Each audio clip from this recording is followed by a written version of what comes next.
the complete mining guide for Midnight. For months I collected knowledge and upgraded profession gear so I could properly research and bring you the best advice. In this video I'll show you how to get all the knowledge to maximise your gold per hour, what knowledge spec to run, a lot of min-maxing in here. I have some advice in here that will make you more gold and you won't see anywhere else, and I have some basic gathering routes to share with you at the start of this expansion. What you won't see in this video is me footage of having not even 100 mining skill before making a guide video, but because I have a lot of information to get across, I did need to split up the mining and herbalism videos. Basics first then. In Midnight there are 4 different ores available: Refulgent Copper, Brilliant Silver Ore, Umbral Tin Ore and Dazzling Thorium. Copper is our basic ore and node type. And then we have Brilliant Silver and Umbral Tin Ore as our uncommon options, keeping with the recent trend of having 1 common and 2 uncommon ore node types. Dazzling Thorium comes from a rare drop from any node. In addition to the basic nodes, we also get rich variants which have higher than normal yields and seams which are usually hidden in caves. We also have 4 different elemental type nodes: Light Fused, Wild, Primal and Void, and these tend to be located in certain zones. So we get Light Fused in Eversong, Wild in Zul'Aman, Primal in Harandar and Void in Voidstorm. But there is some crossover here and you can find types of other nodes in other zones in certain areas. Now we have elemental moats this expansion. These are used in a lot of crafting, and these nodes will give you the associated moats when you gather them, but something else will happen as well. So we gather a light fused node, we get a bit of ore, but it also spawns a lot of swirlies that damage us, soak them, gives us lots of moats of light. Now we do have overload back this expansion as well, and if you overload a node, something else will happen. The overloads you're seeing in this video are with a fully overloaded knowledge setup. So in the case of overload a light fused node, we see a lot more swirlers, loads more moats. Just be careful to not kill yourself. In Zul'Aman, gathering a wild node will spawn mobs that if killed drop moats of wild magic. If you overload a wild node, then it spawns an elite that if killed gives you a massive 150 perception buff for 5 or 10 minutes, depending on your knowledge setup. In Harandar, we have the primal nodes that gives us moats of primal energy. When we overload these, we can channel into them, take a load of damage, but get even more primal moats. In Voidstorm, the void nodes will give us moats pure void, but will try and pull you in when you gather them. This doesn't really do much, just fly away. If you overload these, then you get these voidy orb things to collect that give you even more moats. You also get a portal that teleports you to a random location in Midnight that you can return from as well. That is a basic outline of mining in Midnight then. So let's talk about knowledge now. Knowledge is going to massively boost your gold per hour, so we need to be grabbing all possible knowledge before doing any serious farming. The first time you gather a node type, you'll get a knowledge point. So the first copper, tin and silver nodes. Rich versions of the node will give knowledge as well, but don't worry about this too much as you will just get these naturally over time. The elemental version of each node also gives knowledge as a first time node as well. So we have a light fused copper, a wild copper, a primal copper and void copper. And it's the same for tin and silver. Therefore I think the best thing to do before you start serious farming in Midnight is to go to Eversong and farm until you have all the light fused first time gatherers for knowledge for light fused copper, light fused silver and light fused tin. Once you've grabbed all that knowledge, then you move on to Zul'Aman and do the same thing for the wild nodes. Then the primal nodes in Harandar, and then the void nodes in Voidstorm. Switching zones like this for the first time gatherers is going to give you a really good start to your knowledge and therefore your gold per hour. The last thing is seams that are usually in caves, so these have been a nightmare to get first time gatherers from in the past. Now these do appear to be a bit more common in Midnight, but there's a cave with a quest mob in it in the southeastern part of Zul'Aman at about 55.89, 74.53.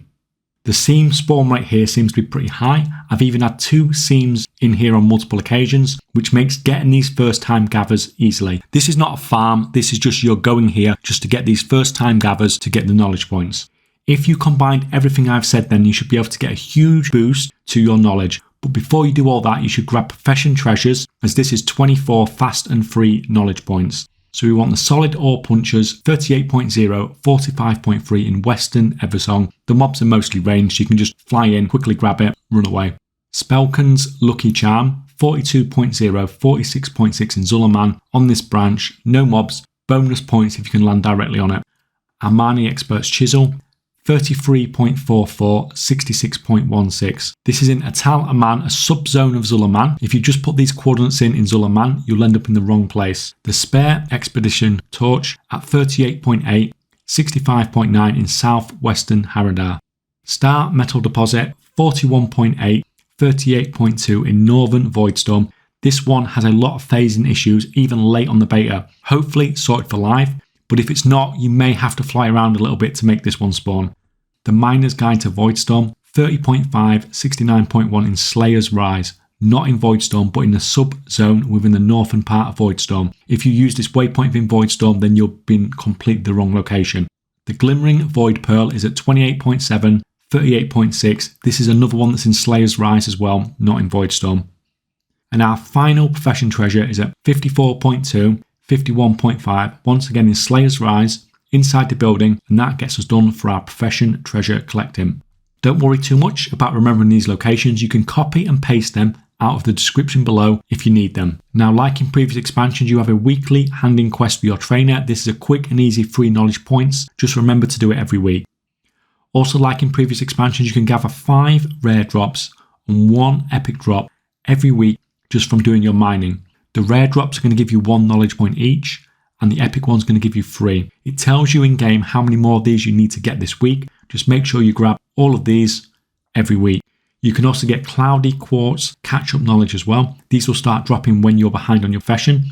You need to have collected the weekly drops and done the weekly handing quest at your profession trainer to get these to start dropping if you are eligible.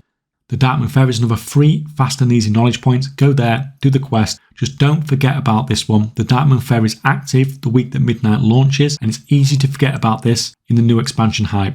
And don't forget to use your treaties every week from an inscription crafter. It's only 1 knowledge point, but it does add up over time. There are also some books that give 10 knowledge points each, but these do require Moxie to buy, and you don't seem to get Moxie refunds like Arts and Security did with the knowledge books last expansion. So you can get one of these from the renowned vendor in Zul'Aman. Reputation requirement is pretty low, so you should be able to get this pretty early.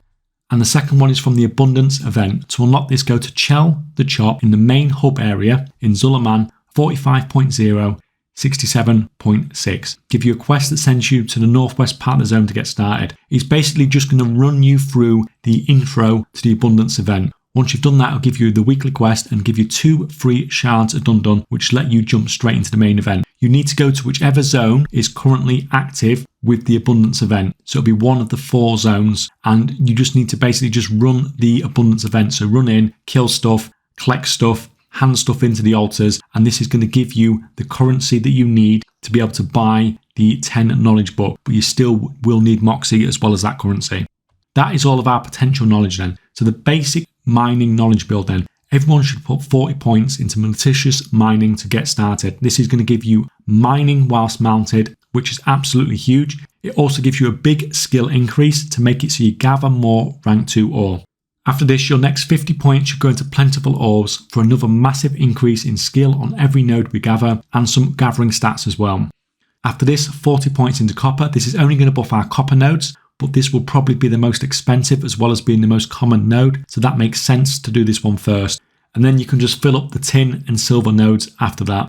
At this point, you have a pretty good basic setup. My suggestion after that would be to probably put 40 points in Overload and 40 points into whatever node is relevant to where you normally farm. For example, if you normally farm in Eversong, then you put it in Light Fuse. This will give you some more quality from Light Fuse nodes, as well as loads more motes of light. Once that's done, then you're in a pretty good place. You've got most of the knowledge points that are actually really going to have a significant effect on the amount of gold per hour you make. Now, there is an overload spec that you can run as well, where we prioritize mote farming, but I'm not going to talk about that here, as it's much more specialized. I have mote farming videos coming, and if you want to consider doing that spec, then you should check out those videos directly. But for most people, for the vast majority of farmers, I would suggest the build that we've done here.